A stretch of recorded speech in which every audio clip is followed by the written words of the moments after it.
No. Nothing. I'm all fear right now. All right, everyone. Good afternoon. We are in the last session of the day. We're on day 2, which means your jet lag has already set in, and there's a little bit of drowsiness going, but we'll try to keep this lively, interactive throughout, because at the end of the day, this topic of external actors is essentially what this whole week is about, because all of us in some capacity is an external actor, whether it's governmental, non-governmental, and it's very important to hear from you all in your experiences which forms of external support, if any, have proven to be most effective for nonviolent campaigns and movements based on what we are learning about the dynamics of nonviolent campaigns and movements. So my name is Stephan. I think you know I wrote the book with Erica called Why Civil Resistance Works. I think I may be an interesting candidate for this topic of external actors because I've served on the dark side. So I worked in the US State Department for 4.5 years. That dark side, not super dark, but comparatively a little dark. So in that time in the State Department, I was in Afghanistan for 18 months, and then I was in Turkey working with the Syrian opposition for a year. And I can tell you that that last experience, notably, has had a profound impact on me, personally and professionally, and has really made me ask the question about external actors, what the collective we could have done better, more effectively, to help the nonviolent activists and movement before it turned to arms for reasons that are obvious to many of us. And we have the situation, the terrible tragedy unfolding in Syria today. So the topic of the session is on external actors. I should note this picture on the first slide has absolutely nothing to do with the topic. It's just that I really like it. And it shows, I think it's from Ukraine. It could be it's from Ukraine, the recent Maidan movement. And it sort of shows the creativity and innovation and the fearlessness of nonviolent resistance. And it shows the power of art and music. And I'm a big believer in the power of art and music and nonviolent resistance. So we have in this group, for example, somebody from West Papua. West Papua? Where's West Papua? Did he not make it? Oh, darn it. What about Burkina Faso? You. So Burkina Faso just had a recent movement that ousted a government nonviolently. And to my understanding, the leaders of that movement were leaders of a reggae group called Ballet Citoyen, Citizens Broom. So these musicians helped mobilize a mass mobilization campaign to oust a non-democratic regime. So again, just a very concrete example of the role of the arts in nonviolent resistance. So we're going to start by a little interactive exercise to get your thoughts on this whole topic of external actors. So a little exercise. I'm going to throw out 2 or 3 statements. And if you agree with the statement, it'll be yes or no. If you agree with the statement, put out a fist. Yes. If you disagree with the statement, put out an open palm. No. And then I will ask a couple of the yeses and a couple of the nos why you have that view. So the first statement about external actors. If you're unsure, no. You cannot be ambivalent. You must take a side. No, there is no fence sitting allowed in this session. Okay, so the first question is, fist or open palm? The best thing external actors can do to support nonviolent campaigns and movements is to stay the hell away. Fist, agree. Palm, disagree. Unbelievable. All right, so let's take a couple of the yes, stay the hell away. You, Sarah, why do you think you should stay the hell away? Well, I'm not sure, but I have to. Well, okay, we're off to a great start. You just wanted to have a different opinion from the mainstream, okay. No, what's your general sense of what could be problematic about external actor roles? Well, not knowing the context enough and trying to apply solutions that might not be relevant. Okay, so not knowing context and doing things that are stupid because they don't know the local context. Okay, anyone else who agreed with that statement wants to share why? Yes, ma'am. Can't see your name. Gay. I worked for the UN for 25 years. Oh, gosh.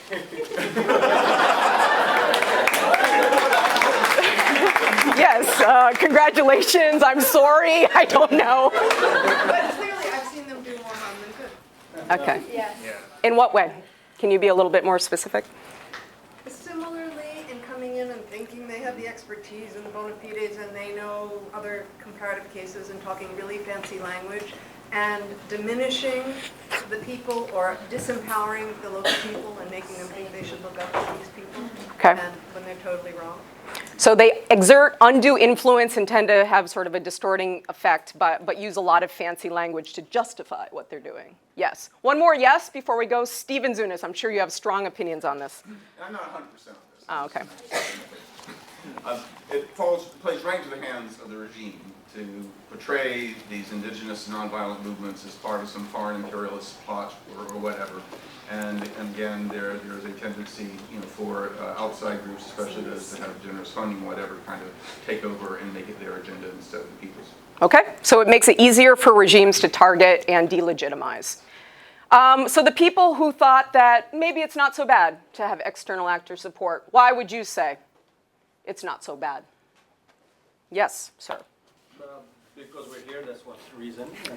That's a very good point. The International Center on Nonviolent Conflict and the Fletcher School are both external actors.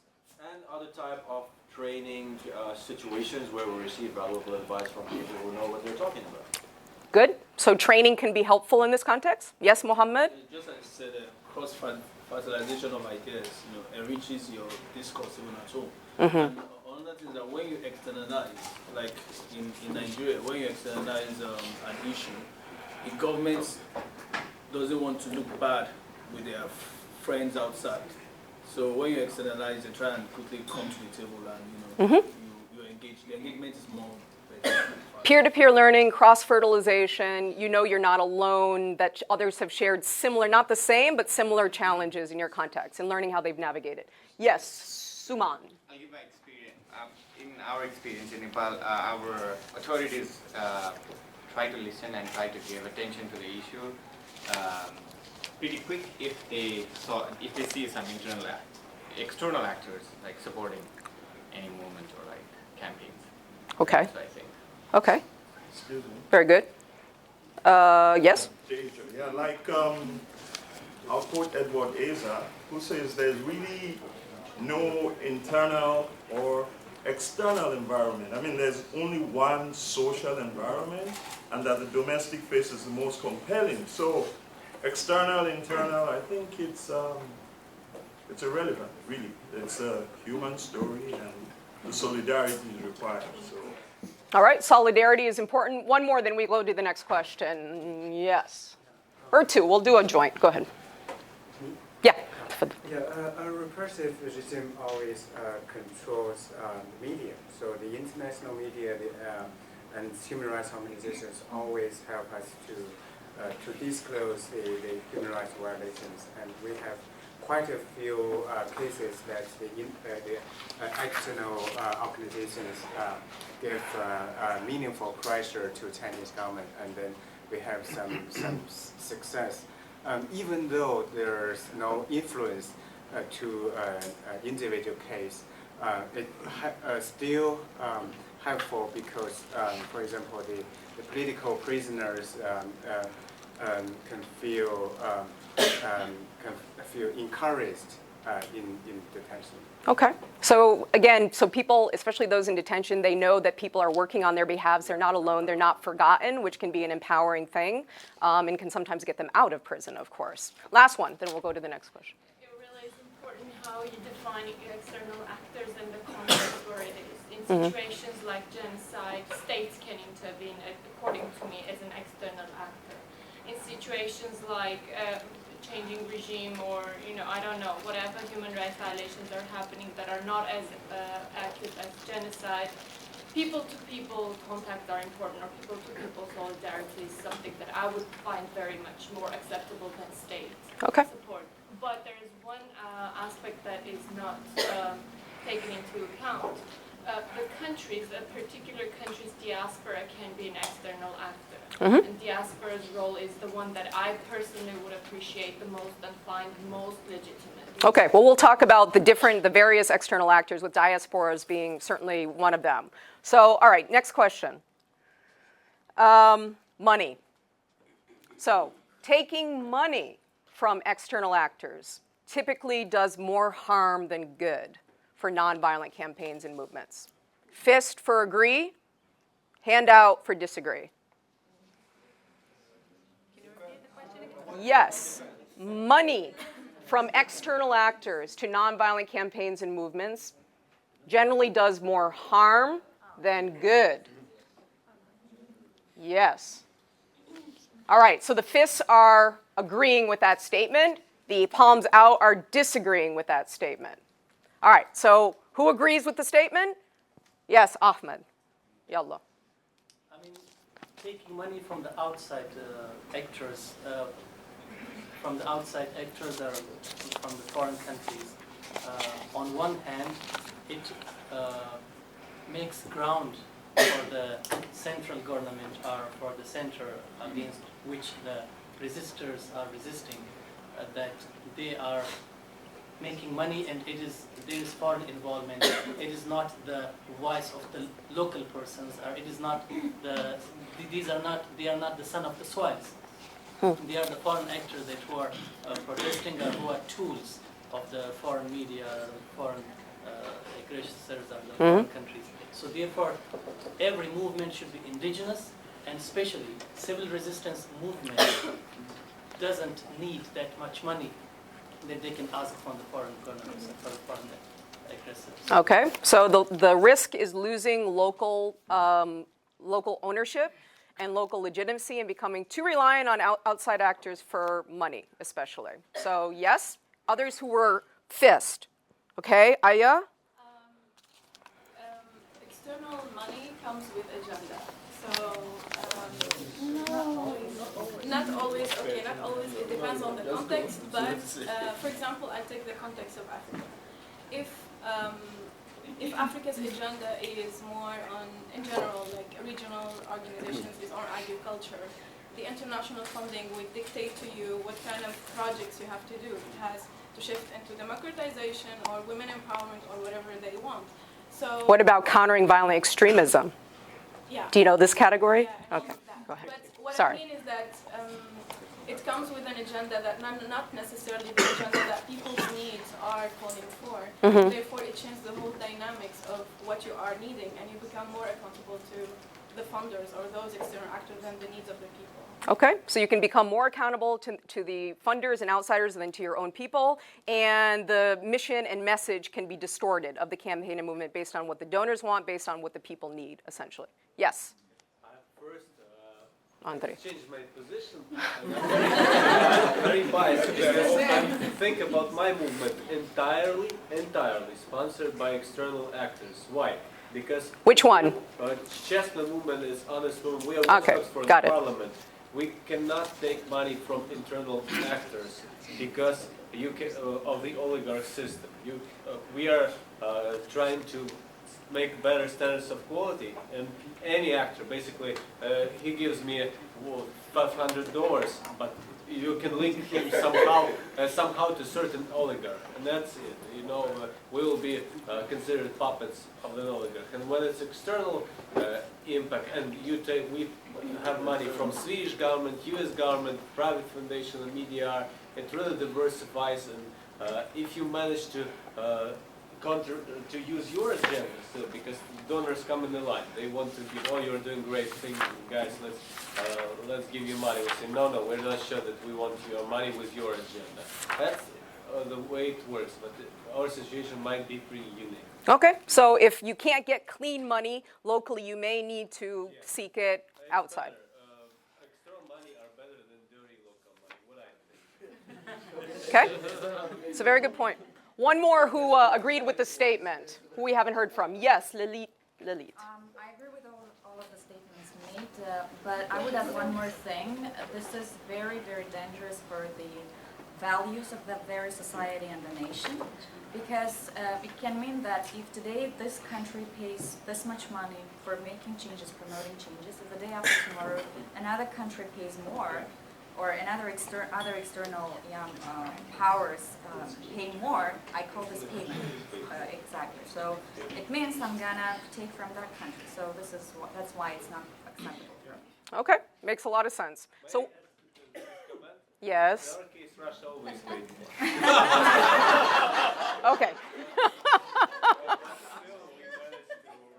Very good. All right. All very good points. So the people who disagreed with that statement, yes, Moses. Yes, thank you very much. I realize my hands are very short. That's what But I saw you, Moses. But thank you. Anyway, for me, I see money is only one part of support. Money by itself can't create a movement and can't sustain it, because other resources are needed, like human resource, the expertise to move the movement forward, as well as the time that is required for the volunteers to give. So in fact, we give much of our resources in terms of time and also in terms of human resource. And we are there in the front line. That is already a great contribution compared to the money that we receive from our partners overseas. So to me, I don't really see that as a problem. But generally, people have negative perspective, about money being given, foreign money. The foreign money is good for the governments, but bad for NGOs. Why? So that's a very, wow, I've never seen such a robust response to a presentation on external actors. Okay, yes, please. And to add to the one of Moses, I have realized in this industry where you have to rely on sometimes foreign money, because generally, like in my context, you don't really get local. You're from which country again? Namibia. Namibia. Local support, but I've learned that I will get foreign money, but I will learn to leverage, to consider my projects that I feel like they are more important to implement. So the leverage of foreign money that I will receive, I will chuck it to the key projects that I want to. Okay. So if you're calling the shots as an organization or movement for how the money's being spent, that tends to be better than if the direction is coming from the outsiders and they're calling the shots. Yes, Alejandro. Yeah, well, I will just add that yesterday and today we've been hearing that a lot of the civic resistance is about shifting the balance of power, reordering the power. So if the money that comes from outside helps to that purpose, it's welcome. Also, in that sense, it's difficult to make a general statement, but if it adds on to helping that purpose of rebalancing power, I think money from outside is welcome. Okay, so if somehow it contributes to the power shift that ultimately leads to victories, then it can be helpful. One more, and we'll go to the last question. Yes, Mayra. So, I saw that most of the people were talking about countries giving money to other countries, but we have foundations, we have individual donors that give money, and I'm going to say, at least in Brazil, for example, destroying the rainforest might destroy your ability to breathe fresh air, to drink fresh water, and I'm not talking about just my country. It's impacting climate change, it's impacting the whole world.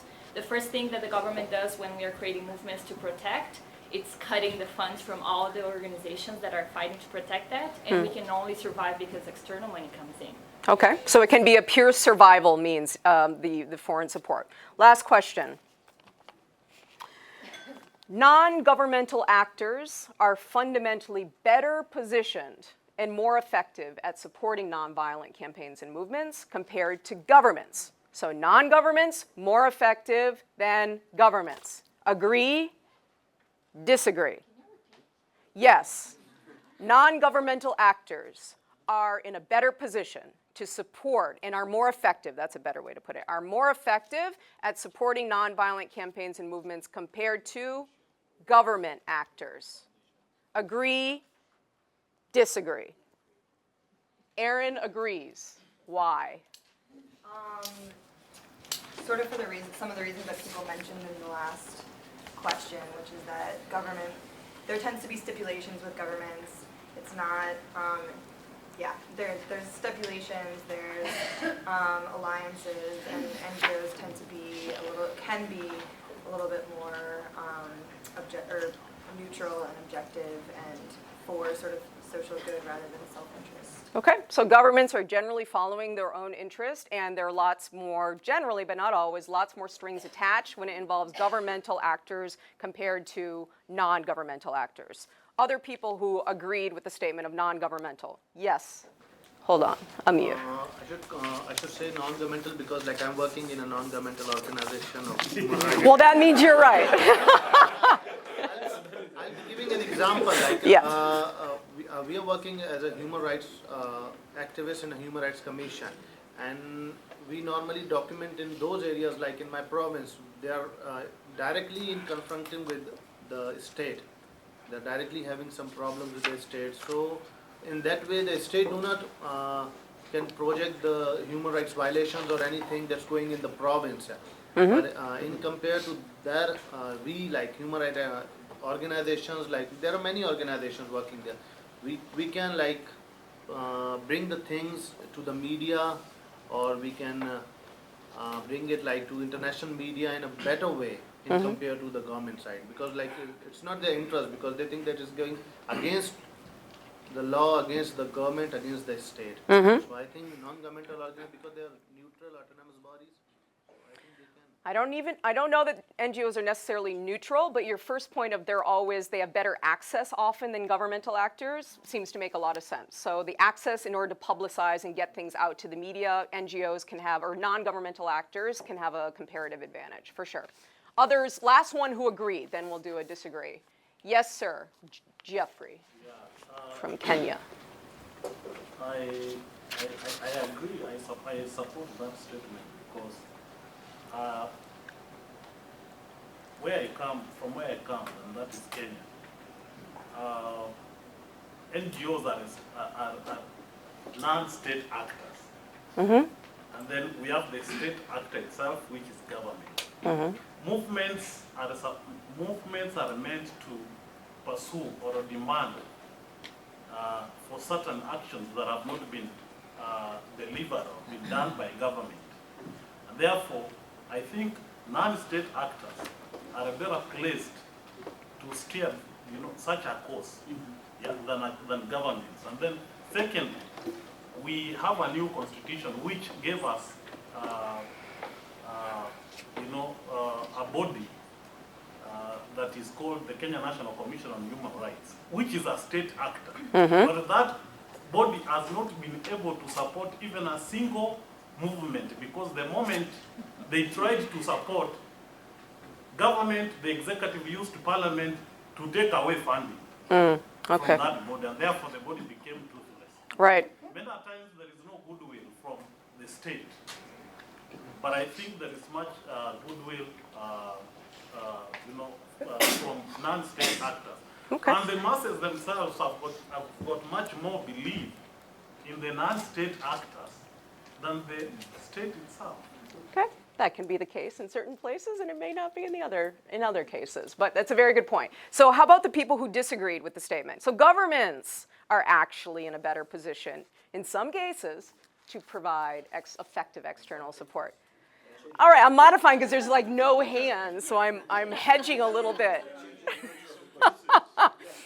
Okay, fine. Keep it black and white. Governments are in a better position to support nonviolent campaigns and movements compared.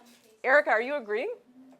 I agree with Yeah. the statement. Well, your actual question was that NGOs are in a better position than governments. Right. And I don't agree with that. It's just because, for one thing, we don't know. And then for another thing, oh, the data girl. there are some reasons to think that governments are in a better position to centralize and distribute resources in a way that can have a huge impact. And the other thing is, one thing we do know is that the removal of government support for a regime in a key moment can be critical. Right. And much more kind of might be in a position to do. But my main objection is simply that we don't know that. All right, so that's a good point, and it leads us to the formal presentation, which is, what do we know about external actor support? And Erica, of course, is right that we don't know a lot about the effects of external actor intervention on the trajectories and outcomes of nonviolent movements. In this field, external actor support tends to be portrayed in black and white terms. Either it's good, either it's bad, not a tremendous amount of nuance. And frankly, there has been no attempt to systematically collect data on and analyze the impacts of external actor influence, which is part of the reason why Erica and I are joining forces to write another book on that subject by collecting data and doing some analysis on external actor roles. So I should say this conversation that we're having today and Erica and I hearing from you will feed directly into sort of the questions we're asking and how we're thinking through this research project on external actor support for nonviolent campaigns and movements. So in the first book, Why Civil Resistance Works, we did not focus extensively on the role of external actors. As Erica noted, we did not find a positive correlation between direct state support to nonviolent campaigns and success. We did not find a positive correlation between state support and nonviolent campaign success. Yes, sir. I really have an issue with the sharp dichotomy between external and internal, because it leads to certain assumptions, right? That it's within, there are different conceptualizations of the international system, from solidarists to instrumentalists and all that. Then you begin to wonder, because some people hold that there's only really one social environment, and we expect that nonviolent campaigns happen within social environments, not within realist IR, the international system where the state is the unit of analysis. So that's why I had that issue, and I wanted that addressed. So let me offer a definition then. What we're talking about is external actors are those who are not directly themselves involved in the nonviolent campaign. So we will go through a categorization of different nonviolent or different external actors in just a second, but these are not just governments, but governmental and non-governmental actors, and there are many of them who are in some way able to intervene either on behalf of or in opposition to nonviolent campaigns and movements, but are not themselves directly involved in members of that nonviolent campaign. So that's sort of a very brief definition. So very quickly, yes. I think, pardon the informality of the way I'm going to say it, but sometimes I think the thing with external actors is a matter of you're damned if you do and damned if you don't. In the case of Venezuela, for years, there's been this outrage on the fact that the international community doesn't seem to care too much what's going on down there. And then when they do get involved, it's like, whoa, stay out, it's our problem. Right. So it's very difficult to assess. So it's controversial, and this is frankly what attracts me personally to this issue of external actors is that, it's not obvious what their roles are. It's not easy to measure the effectiveness, and there's no obvious answer to this question. So, from a research perspective, it's actually a pretty fascinating area of research because it's not easy or obvious what the answers are going to be. So let me just continue. So we found no direct positive correlation between foreign state support and nonviolent campaign success. We did find, as Erica just mentioned, that the withdrawal of patron support from a nonviolent campaign or movement, or from a government rather, the withdrawal of patron support from a government, so think the United States withdrawing support from Marcos in the Philippines, correlated with nonviolent campaign success. So removing support, fundamental state support from a government that essentially is in a position to repress a nonviolent campaign did correlate with campaign success. We also did find that non-governmental support to a nonviolent campaign in the, Erica, 3 to 4 years prior to the onset of that campaign seemed to correlate with success. So none. But beyond that, we did not have a lot of significant data or analysis, which is why we're undertaking this research. So there are a few scholars, Veronique Dudoué, there is Jürgen Johansen, Clifford Bobb, Sharon Nebstad. These are some scholars who have done research on external actor roles. Sharon Nebstad, for example, will say that often external actors have disproportionate influence that often has negative effects. Others, Jürgen Johansen is more of the view that external support can be positive and enhancing of nonviolent movements. All of these scholars say, though, that there's been no systematic analysis, so it's hard to say anything definitive about the role of external actors. So anyway, one point that we can say with some clarity and with some assurance is that external actor roles will always be secondary to the local campaigns and movements. I mean, everything we're learning this week about factors that contribute to success in nonviolent campaigns or movements are not things external actors can provide. External actors cannot push a button and create deep, broad-based, diverse coalitions of change in a country. They can't bring people out in the millions in the freezing cold to protest. External actors can't do certain things, a lot of things. Governments want you to believe, though, that external actors are behind everything, that they are responsible for dissent, that they are responsible for mass mobilizations, and as Erica mentioned, this is sort of a classic aspect of the dictator's playbook. But secondary, external actors always play a secondary role to the local actors. So in thinking about external actor support, we can think about two broad categories.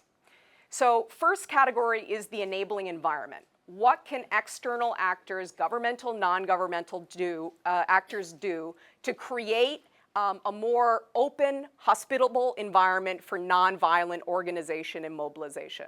So what are the legal tools at their disposal, the economic tools, political and diplomatic, even military, to allow for more space for nonviolent organizing? And we'll talk about what some of those possible tools are. The second category would be the provision of direct catalytic support to nonviolent campaigns and movements. This may mean money, it may not, but material, training, technical, but the direct support to those actors, those protagonists that we're talking about this week. So those are the two broad, very broad categories of support. And now your important question about the types of external actors. There are a lot of them. And there are pros and cons to the interventions of all of these actors, fundamentally. So foreign governments. So what are the obvious forms of support that foreign governments have? Yes? Sanctions. Governments can impose sanctions. Yes. What else? Diplomatic advocacy for freeing some dissidents. Diplomatic pressure, démarches, which is the normal diplomatic tool to put pressure on governments when they're cracking down on activists or civil society. So démarches. What else? Yep. Direct financial support. Correct. Direct financial support. And as our friend here mentioned, that we often think that it's all about foreign aid to civil society and to activists and the like.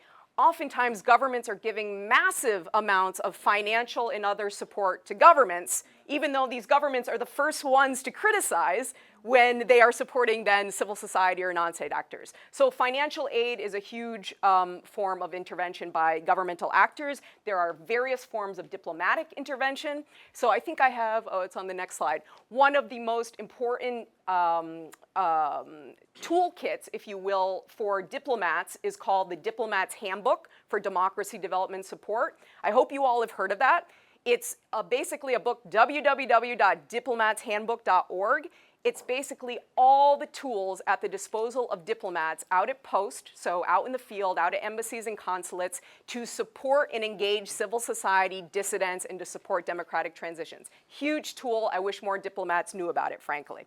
So there are foreign government roles. Then you have intergovernmental organizations. And I know many of you are from, so we have a UN person who's recovering from the UN. So, and the UN plays a key role, as we heard in the last presentation, on periodic reports on monitoring of human rights situations of countries, obviously in sanctions. So the UN has many bodies. There's a democracy fund even that's provided by a certain organ of the United Nations.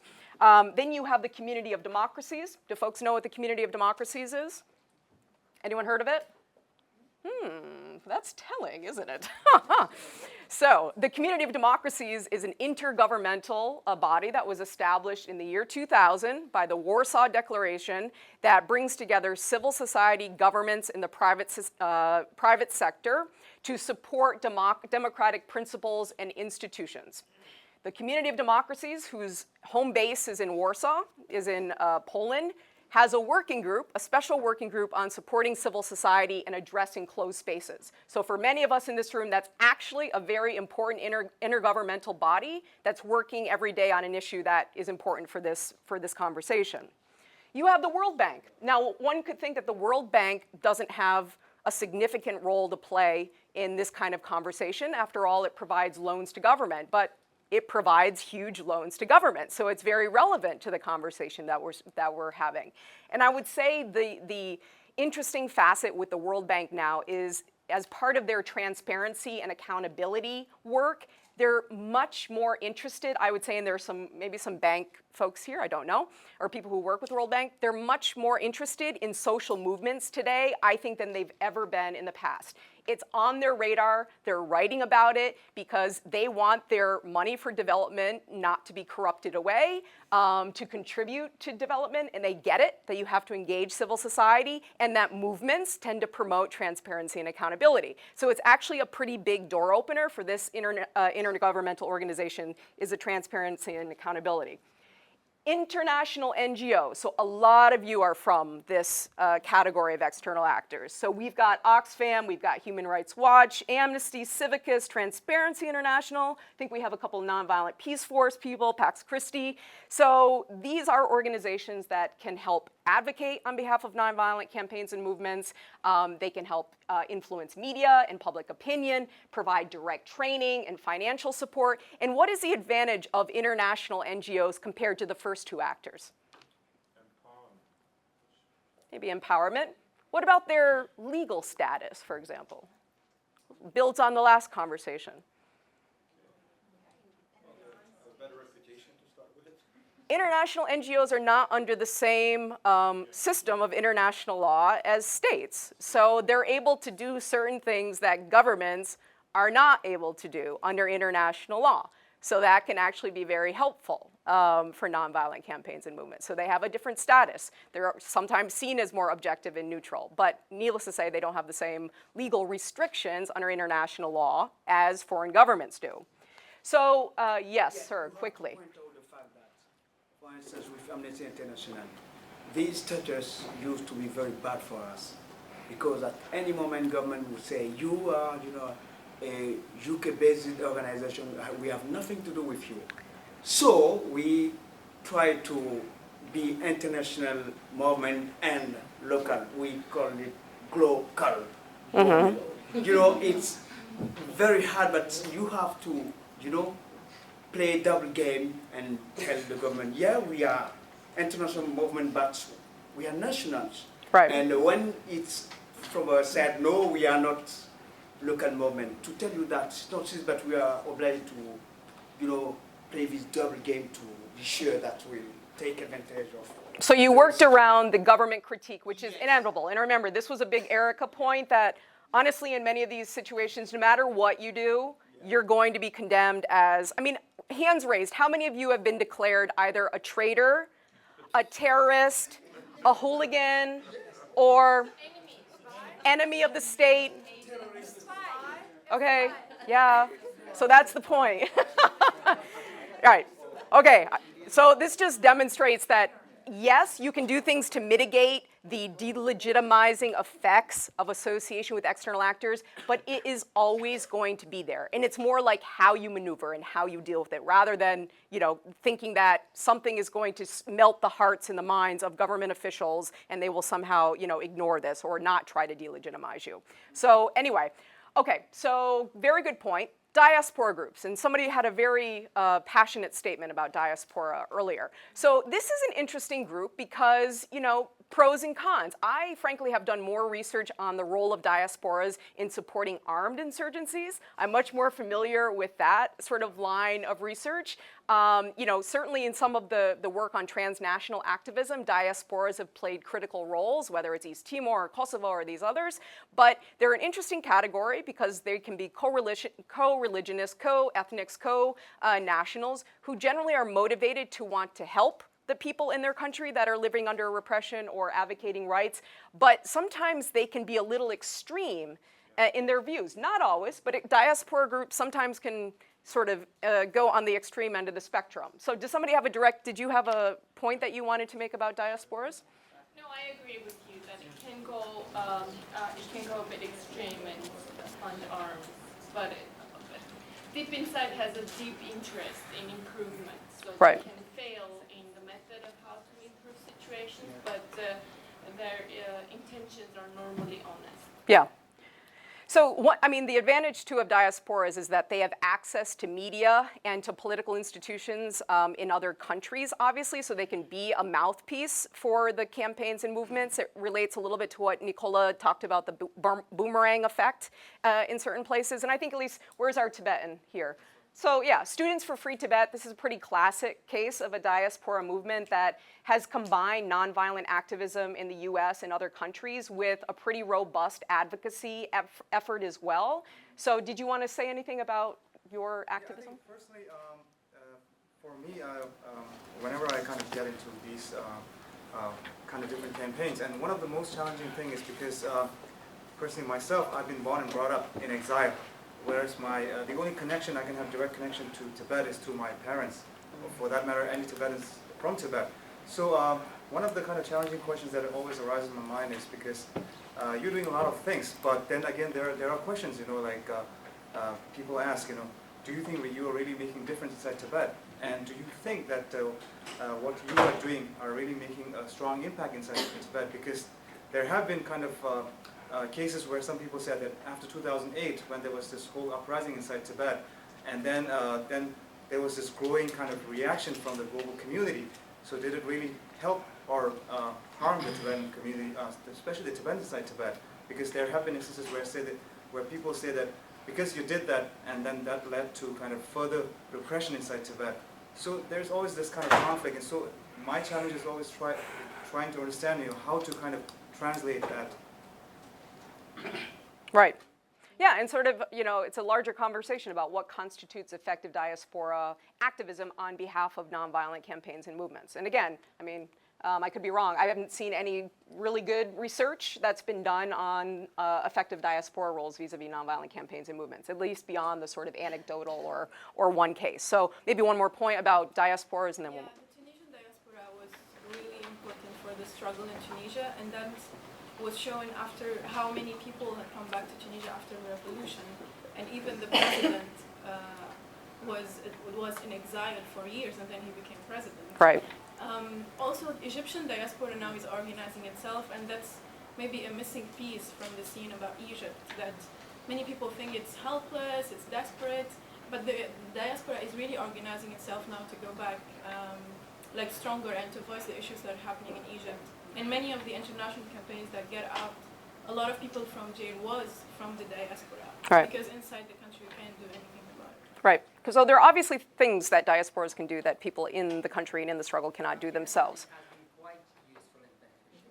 Yeah. We have currently the president who was in the United States, Stephan, and we have had many. We still have many of them in different sectors. They are actually leading in those sectors, and they brought the experience, the different experience and expertise they had in different Western countries, and that's how they have been extremely useful for the sustainable development of the country in many sectors. Right.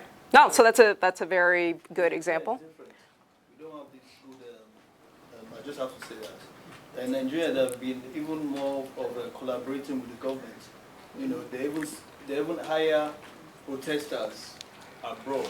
You know, I mean, there have been a clock Number one, the calm eye that, as you know, the calm eye said, you know, we have been abroad, we have been to the best schools, we know more than you know. They're very arrogant, they are very precise, you know. For Nigeria, that's why I'm so surprised. I like what I'm hearing, you know. Maybe so it's a mixed bag is what you're saying. Okay. So we'll continue the diaspora conversation in a little bit, but just to sort of run through, just to get the broad scope of the different actors. So the transnational advocacy networks, East Timor Action Network is an awesome example, in my view, of what a very diverse and highly mobilized movement did for a self-determination movement in this country and elsewhere, using the media, using political advocacy, using very creative nonviolent direct action tactics. So it's one of my favorite examples. Labor groups. So I'm becoming much more intrigued by the importance and the power of transnational labor solidarity. And the reason is that labor unions tend to be, in many places, the backbones of nonviolent movements. They tend to be in a position to mobilize lots of people, obviously workers, around basic economic, social issues. And so I'm very interested in the role of transnational labor solidarity and training as sort of a key external actor role. And again, there's no research done on any of these topics really, but I find, because I've heard anecdotally, whether it was Tunisia, currently in Bahrain, certainly South Africa, that the technical support for bargaining and negotiation tactics proved to be very helpful. And then labor unions in divided societies, like societies divided along sectarian or ethnic lines, tend to bring sects and nationalities together, again, which is why for me they're an interesting actor in thinking about nonviolent resistance. And so I'm interested much more in sort of the role of international labor solidarity vis-a-vis nonviolent campaigns and movements. And I know we have at least one member here. You are a member of a union in Nigeria. ILO conventions, you know, that anytime you want to talk, correct. When governments are being silly, you say, this is what you signed. Right. You know, and as Riley said, my union has about 20,000 members, so that's a standing army. Right. You know, and apart from the work we can do, so like, but you know, in terms of philosophy, we have been having issues, because I'm of the opinion that we should work and leverage on our relationship with civil societies. You know, I believe there should be a symbiotic relationship. But the core guys don't trust the civil society. You know, they believe the civil society usually have an hidden agenda.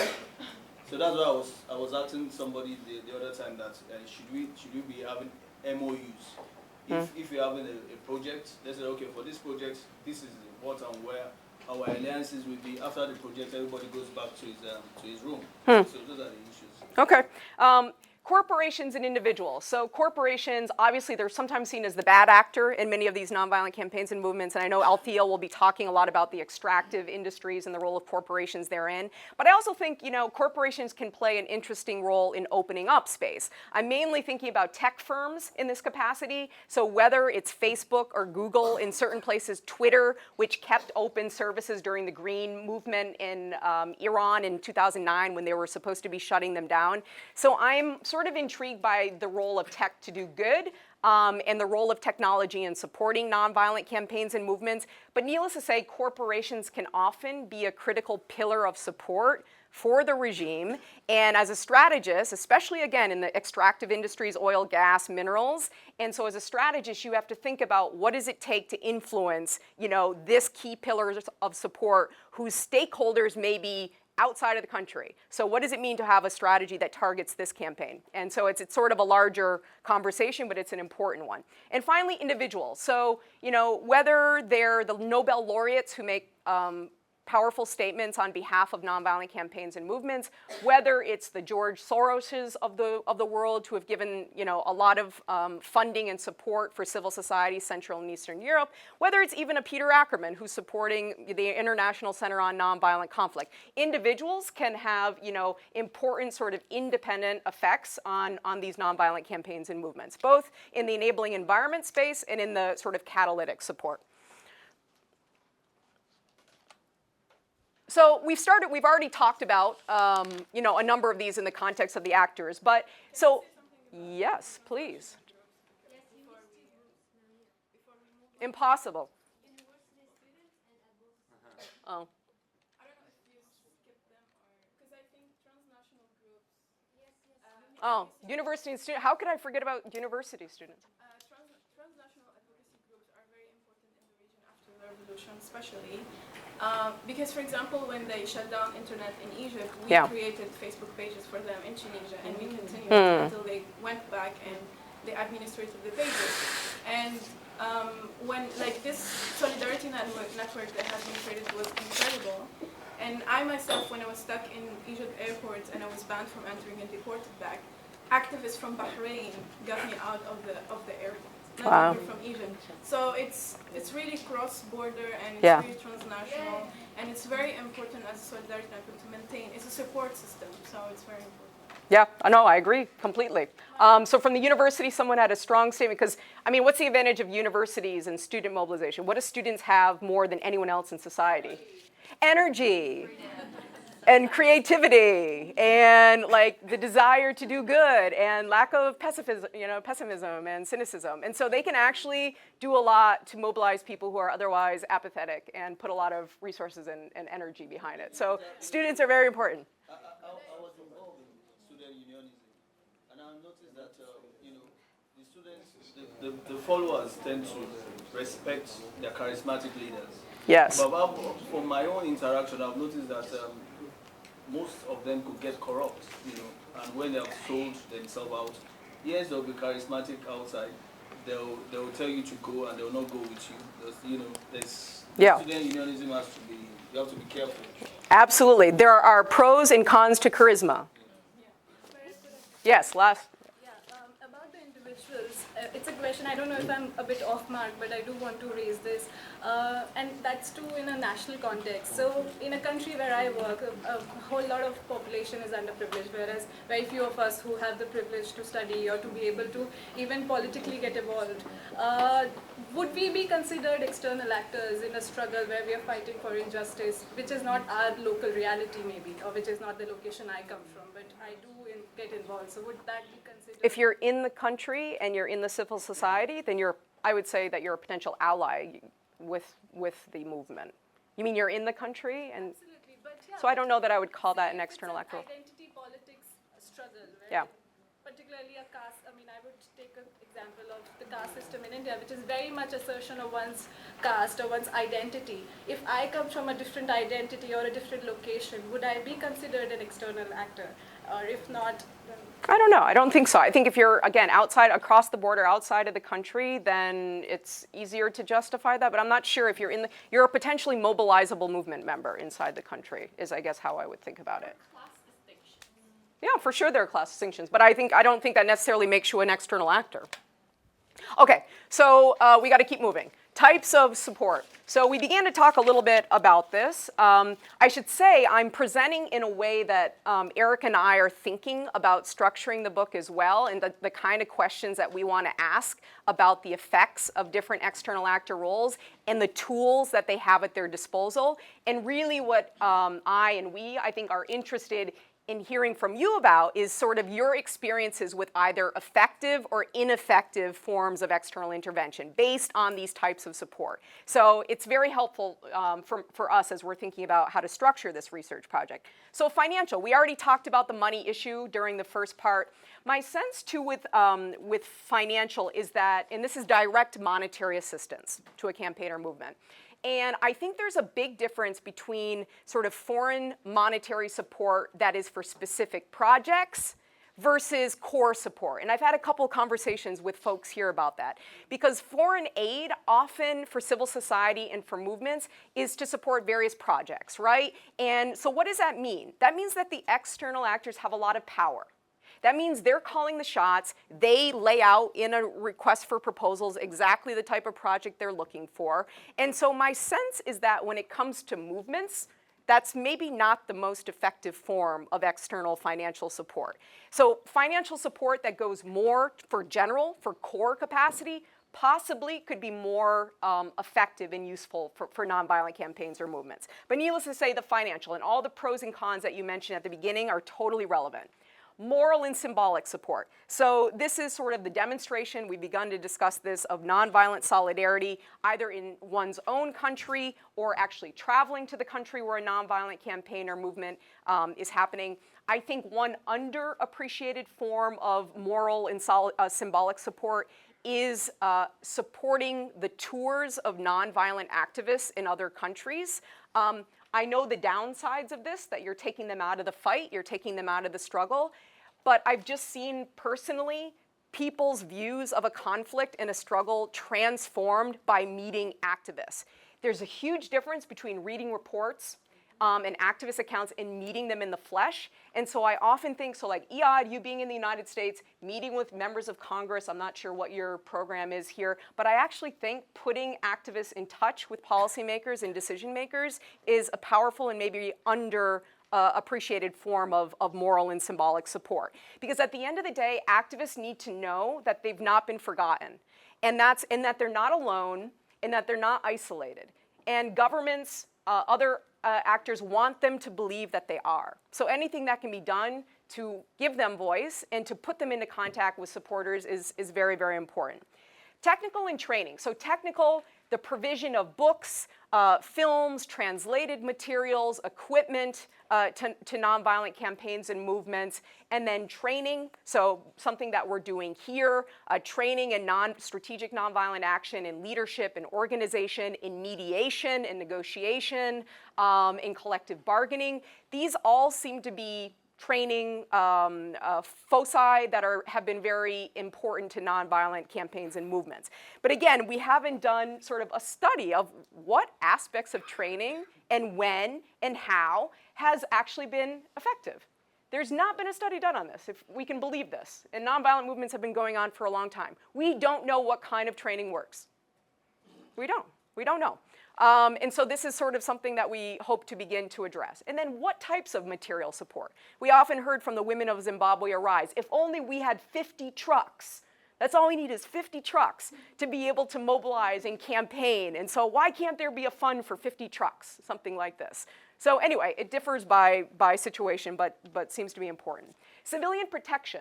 So the role of third parties in sort of interpositioning and providing protective accompaniment. There are at least 2 or 3 people here from either Peace Brigades International or Nonviolent Peace Force.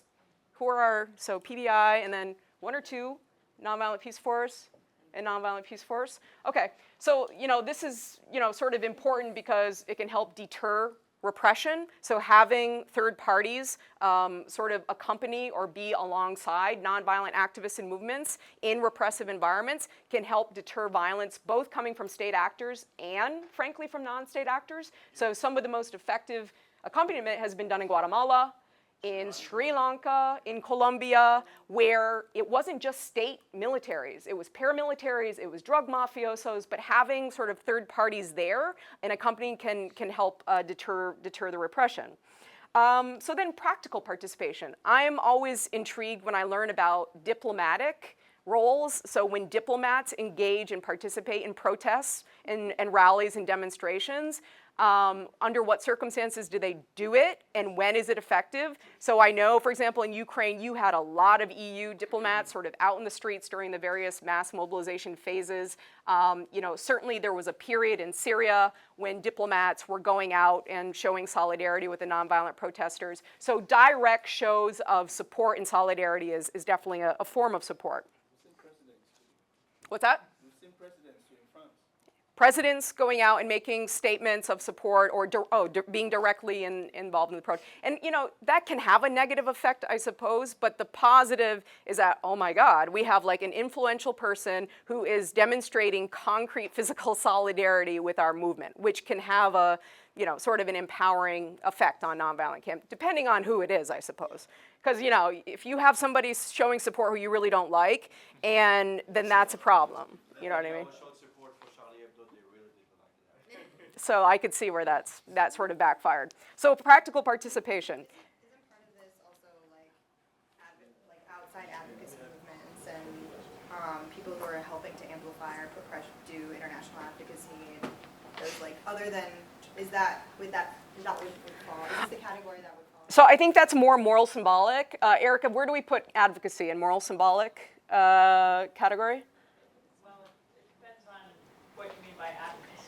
But So like direct petitioning of governments and like advocacy campaigns online or offline, I would put that in. we'd either put it in moral symbolic or practical participation depending on where they are situated and who they are. Okay. Anyway, but that's a good point. We need to sort of think about where that would fall in. So sanctions.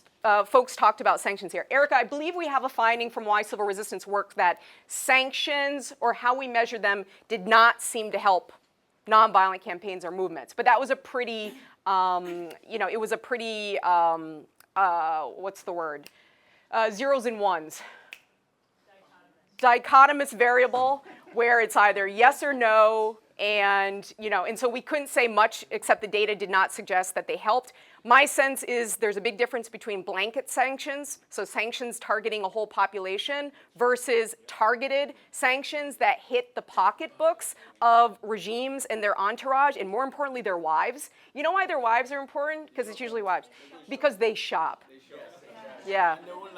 Yeah, and they don't like it when they can't shop and they can't import luxury items. And when their kids can't study in the United States and in Britain, that's another problem. So, our sense is that targeted sanctions that sort of hit, the purveyors of violence and their inner entourage and enablers tend to be more effective than sort of blanket sector-specific sanctions. Yeah, did you have? But there is really no tradition at this moment to introduce personal sanctions against spouses of dictators or bad people. I think there is this concern about the punishing everyone, and that may be morally wrong, and so there is really only targeting the bad guys rather than the spouses. Right. Which I would think that in the case of, for example, Syria, it was Assad that was immediately targeted, not his wife, despite the fact that there were evidences of his wife essentially spending Syrian wealth in Paris and Geneva and other places, which was doing after Assad was sanctioned. Mm-hmm. So. Yeah. One last point, then we're. Yes. In Venezuela, they the Obama administration just sanctioned 7 high-ranking officials of the Venezuelan government. So it was asked to say, we're not sanctioning the country, we're sanctioning these violators of human rights. Yeah. Froze their accounts in the States. Of course, the Venezuelan government sold it as a sanction to the country. And, one of the officers that was sanctioned got promoted to Minister of the Interior. The other one got promoted to Minister of something else. Right. And they set out this national campaign with a Twitter handle and everything, like Obama repealed the decree now. It was a campaign to make it look like a national problem. Sure. A sanction for 7 individuals. Yeah, that's interesting. And the Levitsky Act for Russia has been I think, Levitsky. What is it? Magnitsky. Who's Levitsky? Oh no, Monica Lewinsky, sorry. Where would divestment fit? So, sanctions. So it would be part of that. Yeah. Boycott, divestment, sanctions. Yeah. So BDS, which we'll talk about a little bit. So just to wrap this up, so safe passage for defectors, this is like you help people leave the country, so you provide asylum, so-called golden parachute, so you offer money, other means to get out. So when Marcos left the Philippines, we provided not 1 but 2 aircraft. 1 to first get him out of Manila, and then 1 to go to Hawaii for him and his whole family. So direct exit, and this has happened with other dictators and other places, facilitating their departure to get them out of the scene. Removal of support for the patron, again, that is either threatening or actually withholding significant military, economic support, which they use, obviously, to engage and sustain repression. So the removal of monetary and military support from the patron state. And then preventing, mitigating repression. So this can be everything from a UN Security Council resolution condemning violence against nonviolent protesters to using military to military leverage. So an underappreciated set of tools is what militaries in democracies have to influence the behaviors of militaries in non-democracies. Everything from training and education to mill exercises, personal contacts between officers. This is totally underappreciated. And trust me, when somebody from DOD can pick up the phone to their counterpart in Ukraine, in the Ukrainian MOD, and say, you know what, you may want to think twice about obeying regime orders to shoot at peaceful protesters, that actually can make a difference in cases. And so the role that militaries can play, I think, has been very important. And also diplomats. So when diplomats go out, use their diplomatic immunity and physical presence to deter repression, this is a form of helping to prevent and mitigate repression. Okay, so this is, totally want to get your insights on this part of the conversation. So we're going to be looking at, Eric and I are going to be looking at 3 periods of external actor support, 3 phases. So the pre-campaign phase is 5 years prior, at least 5 years prior to the onset of the campaign. Peak is sort of during the mass mobilization or during the mobilization period of a campaign, and then post-campaign. So 5 years after the termination of the campaign, which forms of external support from all these different actors and different tools have proven to be helpful and harmful. So your views, what would you say are the most useful or potentially effective forms of pre-campaign support? Research? Research about what? More like the sort of an investigative research about what's happening, about the status, indicators that are showing, which could lead to injustice or maybe systematic problems. Okay, so research on sort of grievances and sources of problems in a country. Okay, what else is helpful during pre-campaign? Mobilizing the people. So helping support mobilization? For what means, or what do you think is effective? Like small groups, like you are mobilizing small groups, 2-3 people like this, to make a huge group in future. Like slowly and gradually you are going door to door, or you are making small campaigns. Okay, so supporting sort of initial campaign development and sort of initial mobilization around whatever the local issues might be. Yeah. I would claim that during campaign is the least important, because when it develops, people in the country start to support, and you don't want much of the external aid. Pre-campaign is very crucial from Ukraine experience. You know, this third sector, NGO, civil society, is sometimes astray from society, and it is very internally competitive. People are fighting for the grants, stuff like that. But when donors want coalitions, when dictatorship emerges, also people start to talk to each other to see that, you know, by our own we will not survive. We need to do something together. That was very important. Post-campaign is also very important. That wasn't done after 2004 Orange Revolution. It wasn't done. What wasn't done? By the way, now, like everybody thinks, South Africa more of a democratic country. It needs more post-campaign, as far as I understand. Some of the people from South Africa told me that was a problem. That was a problem. But in Ukraine, it was definitely a problem, because people thought it's done. Okay. Well, this is a good hypothesis, by the way, that the actual during campaign support is less important than either what comes before or after. I think, Erica, is this a testable proposition? Sure. Great. Check. Okay. Any other thoughts? Yeah, go ahead. Training and expertise consultation is very important. I mean, training on different levels, starting with planning, working with potential, volunteers or whatever. So. Okay. So capacity building volunteer bases and all this. By the way, I was going to say sort of one hypothesis that I have when it comes to funding, because there's often sort of downsides to foreign funding at different points. But I think anything that can be done to support local philanthropy, so local sources of support for movement actors and campaigns is, I think there's a sustainability aspect. So if you're not reliant on external, but you're more reliant on sort of philanthropic actors locally, it strikes me that that's and that maybe is something that external actors can support and help foster, is sort of local philanthropy to support nonviolent campaigns and movements. But yeah, somebody who hasn't spoken. Rizwana. Meeting and discussion. Meeting with like civil society people, the social media, Okay. to have an idea that what they are thinking about this campaign. Mm-hmm. So to gather the information. Right.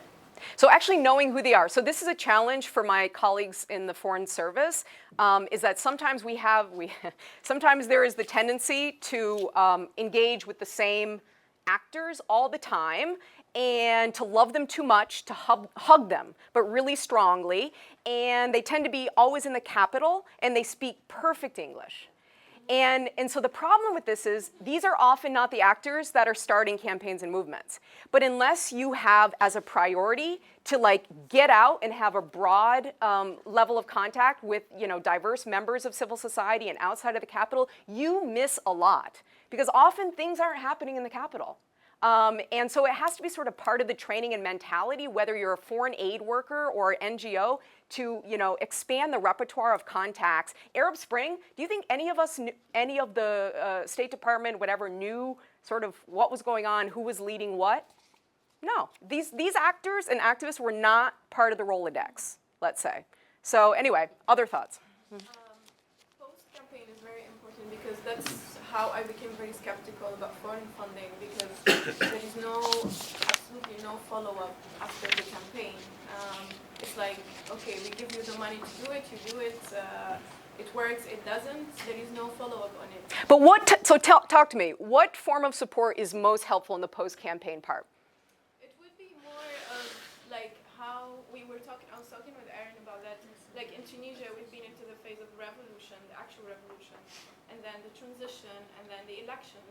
But now, like, all the movements are dispersed, and they felt like, okay, we achieved a goal, but now it's not really going into more a structural way on how to go about it on the long run, and how to put all these energies together into something sustainable. So how to go from extra legal action and extra institutional action to more structured institutional forms of engagement? Is that something that's... Like the follow-up on any campaign, because it doesn't mean that if the campaign is successful, that's it. Because you gather people together, and this energy should not be lost just like that, or the movement.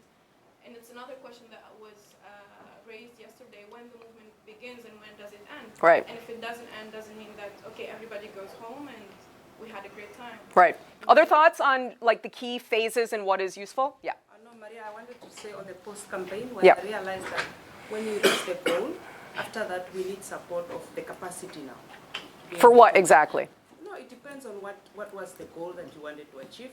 But then after you achieve the goal, you need to implement this goal now to start working. So you look at, do the people have now the capacity to run offices or to take the goal further to be sustainable? Okay. Very good. Yes. I guess it's very important to sustain the human resources or human capital inside the campaign. Like in case of Syria, a lot of activists were detained or they are forced to be outside the country, and then we lost the human capital to lead the campaigns. It's very important to think about how to sustain our human power inside the Sure. campaign. Sustaining human capital, especially when there's either sort of a drain out or repression has forced many civil society actors to leave the nonviolent battlefield. Yeah.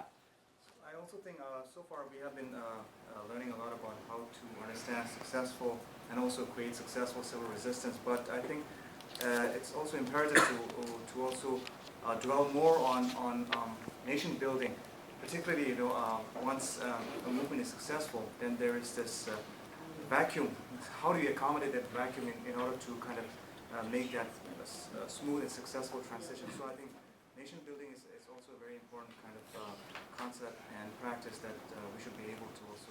So as a former State Department person, I get nervous when I hear nation building because it just for me means like, I don't know, I maybe have the wrong understanding, but a lot of money, a lot of resources, and a lot of like intervention. But anyway, you may have a different understanding of nation building, but I think nation building is really hard for outsiders to do, frankly. I don't know that we can ever get it right. Like building a nation is hard. Yeah. Yeah, I think it's also very important to from the beginning to see if, you know, the movement, the civil resistance will be, you know, we have as, you know, main target to, you know, make, you know, a dictator move and think about, okay, if he moves, what next? Right. Because it seemed that, for instance, in Burkina Faso, it was a successful movement, but now, you know, these... So now tell me specifically, what would you need in Burkina Faso right now? Which forms of external support would be most helpful right now? Now, I think it's important for people to understand that, okay, now that the guy has moved, yeah, we have to, you know, continue with, you know, building the nation, as you said it. Because we have the impression, the feeling that once the guy moved, okay, we are a little bit lost, we right. don't know what to do. And I have the feeling that we are thinking about another dictator to, you know, pull out. You know. All right. So it's yeah. very important to think about these things. It's why I think that if it's possible, from the starting point, pre-campaign, we should think about, you know, how, and we said it yesterday, we talked about, you know, movement and about, you know, plan B, plan C. All these things are very important. It's why I, you know, generally appreciate why we are here. Yeah. To think about, you know, long-term action, not only, you know, punctual because we have a dictator, because a lot of people here do not have dictators. Correct. Civil resistance is important for them.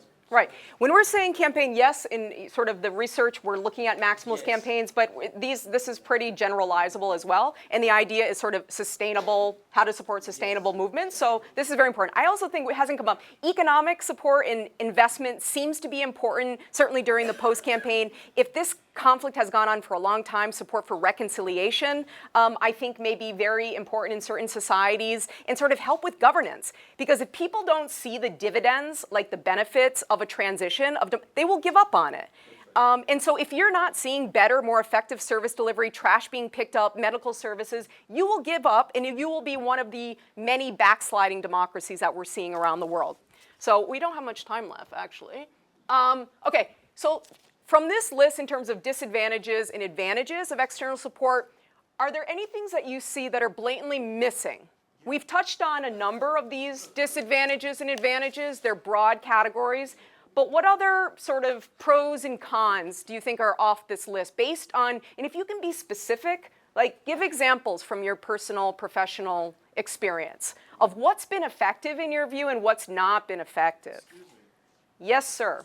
Sorry, I've been wanting to say something. I'm sorry to hold you up. Yeah, I know. But, you know, in the pre-campaign support, yeah, internationalizing the issues, I mean, like, you know, sort of creating the international atmosphere for whatever the issues are at the local level. I think it's an important pre-campaign support that external actors can provide, like connecting the dots and like amplifying the voices of that before any action is taken. So sure. just create the enabling. So internationalizing with the goal of influencing public opinion internationally, the boomerang effect. So for example, if it's hard for people to put pressure for change on their governments locally, you need to make transnational alliances so that external NGOs, international organizations can in turn put pressure on the government for change. So the internationalization aspect is hugely important. Completely agree.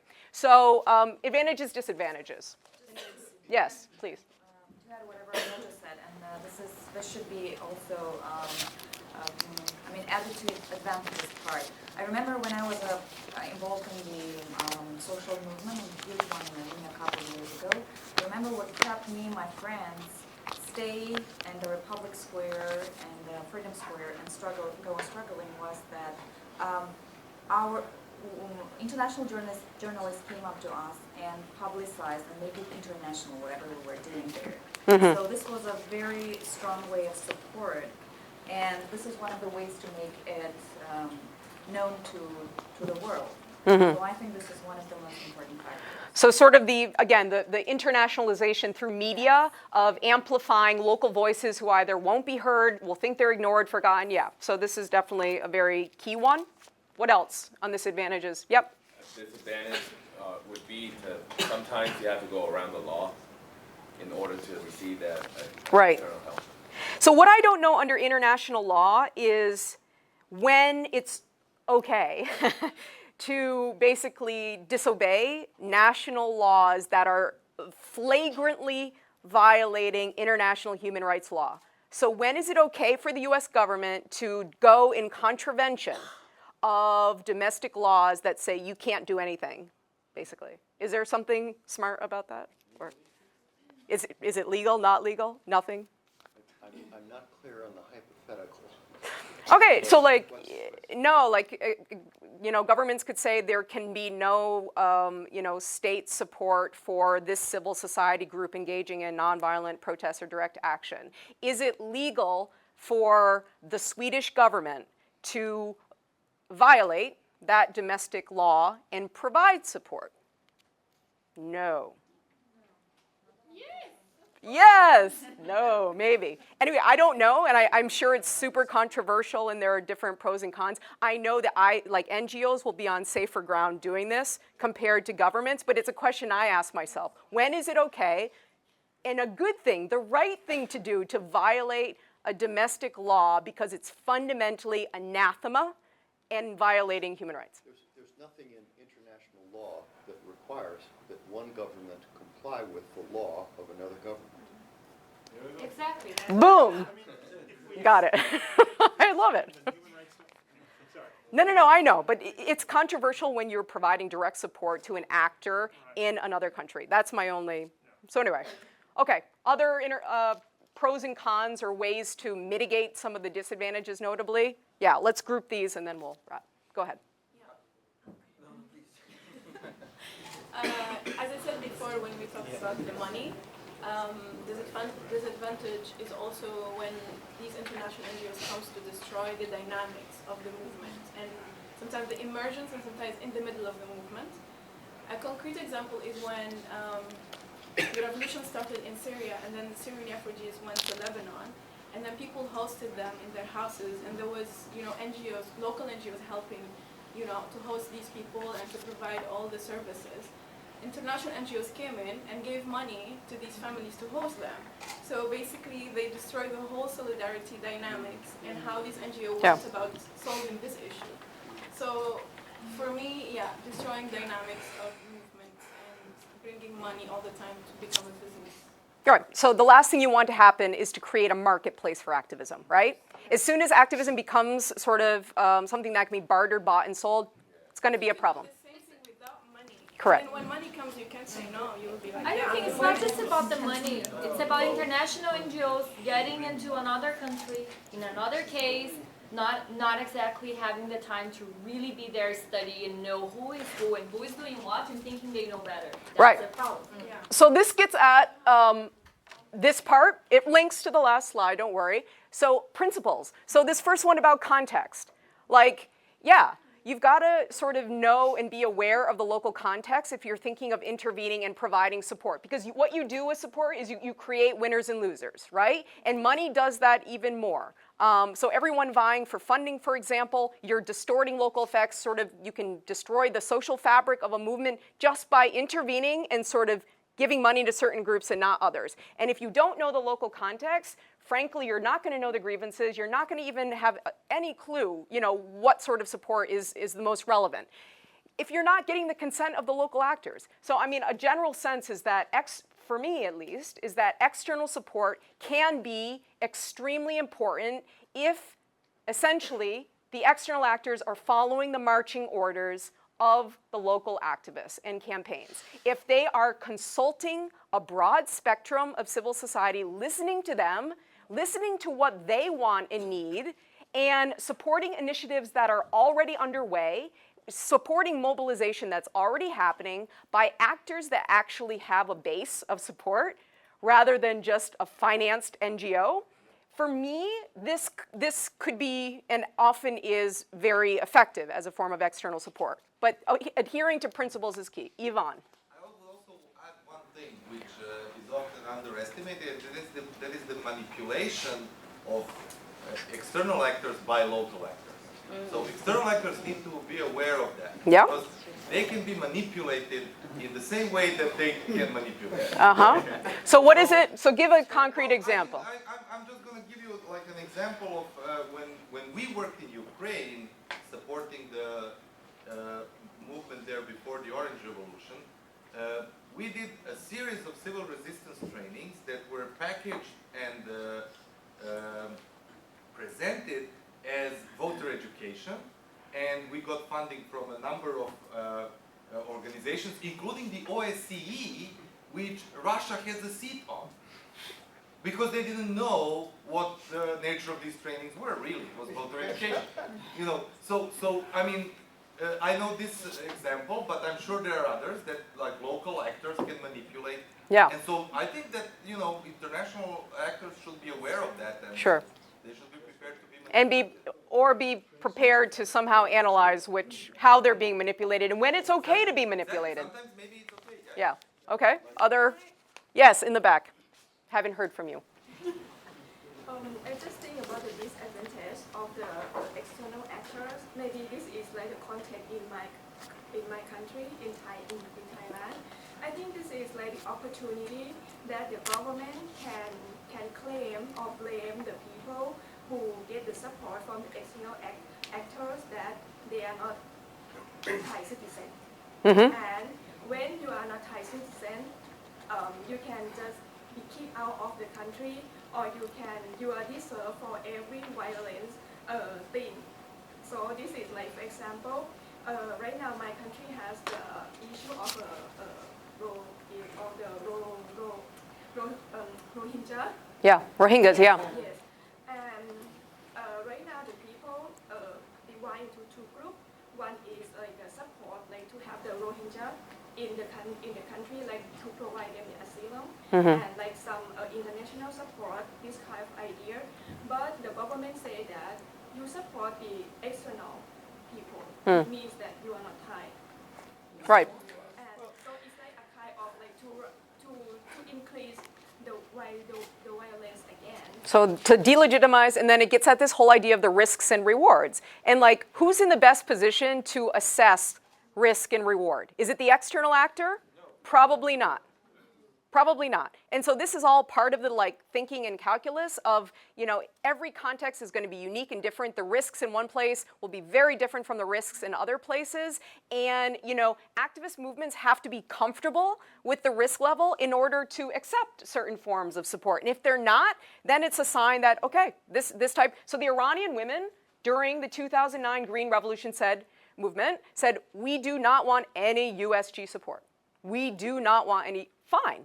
You know, this will be the call in many cases. And fortunately, US government is not the only external actor who can provide support. So this is sort of a key thing in terms of risks and rewards. Yeah, Stephen? If anybody's interested, I have a series of articles on my website and elsewhere responding to some specific conspiratorial remarks about various nonviolent pro-democracy movements in Eastern Europe and the greater Middle East, you know, being part of some kind of CIA, US soft coup, you know, kind of thing. And I have some credibility in this area because I'm actually better known as an anti-imperialist, you know, critic of US foreign policy than I am in my writings on nonviolent action. So I'm quite willing to call out imperialism when it's really happening.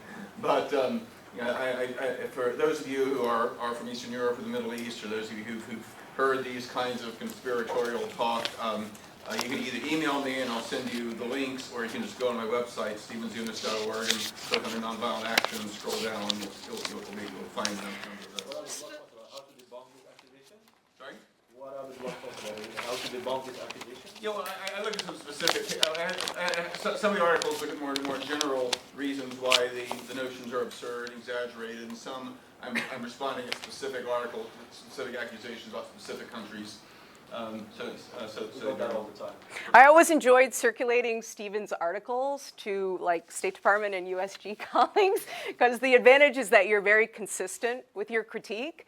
And so it was very, but you know, it was fun, Stephen. That's all I can say.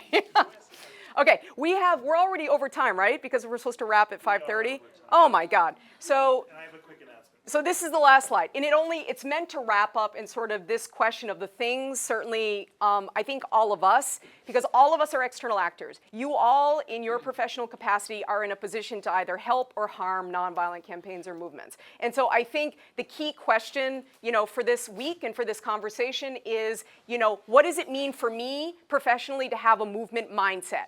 What does it mean for me to be able to effectively provide support, using what tools, and what are the criteria that I would use to support a campaign or movement? What would I need to see? And this is very, very different from NGOs and CSOs and that sort of thing. Like, how do you measure, or how do you determine sort of the types of actors you would want to support in this space? So these are sort of the kind of questions that certainly Erica and I will be asking as we collect a lot of data and do analysis for this second book project. And I would say this word ecosystem has been raised a few times. And like this group and this type of community is in a position to sort of stay connected and build sort of a global ecosystem of support. I do think, and this is perhaps naive and overly optimistic, I think given the level of government pushback and the closing space for civil society around the world, and the fact that regimes are systematically learning from each other, and there is a playbook out there, I think we actually do have a responsibility to assist nonviolent campaigns and movements in these different places. And so then the question is, if that responsibility exists, what do we do about it? So with that, I'm already over time, and we'll let Hardy make some announcements.